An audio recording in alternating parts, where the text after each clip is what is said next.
আমরা দুঃখের বিরুদ্ধে বিদ্রোহ করিয়া অনেকবার বলিবার চেষ্টা করিয়া থাকি যে আমরা সুখ দুঃখকে সমান করিয়া বোধ করিব। কোনো উপায়ে চিত্তকে অসার করিয়া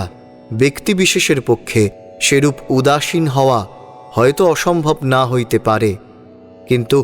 সুখ দুঃখ তো কেবলই নিজের নহে, তাহা যে জগতের সমস্ত জীবের সঙ্গে জড়িত।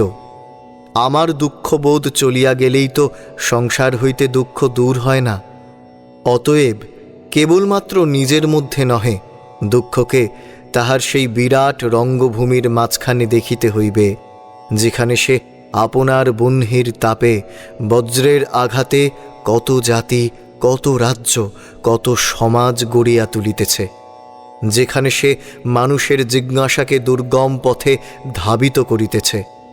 মানুষের ইচ্ছাকে দুর্ভেদ্য বাধার ভিতর দিয়া উদ্ভিন্ন করিয়া তুলিতেছে এবং মানুষের চেষ্টাকে কোনো ক্ষুদ্র সফলতার মধ্যে নিঃশেষিত হইতে দিতেছে না, যেখানে যুদ্ধ বিগ্রহ, দুর্ভিক্ষ, মারি, অন্যায়, অত্যাচার তাহার সহায়,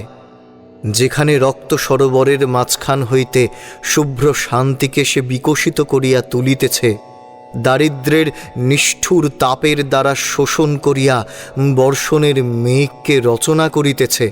এবং যেখানে হলধর মূর্তিতে সুতীক্ষ্ণ লাঙল দিয়া সে মানব হৃদয়কে বারংবার শত শত রেখায় দীর্ণ বিদীর্ণ করিয়াই তাহাকে ফলবান করিয়া তুলিতেছে, সেখানে সেই দুঃখের হস্ত হইতে পরিত্রাণকে পরিত্রাণ বলে না, সেই পরিত্রাণই মৃত্যু। সেখানে স্বেচ্ছায় অঞ্জলি করিয়া যে তাহাকে প্রথম অর্ঘ্য না দিয়াছে, সে নিজেই বিড়ম্বিত হইয়াছে।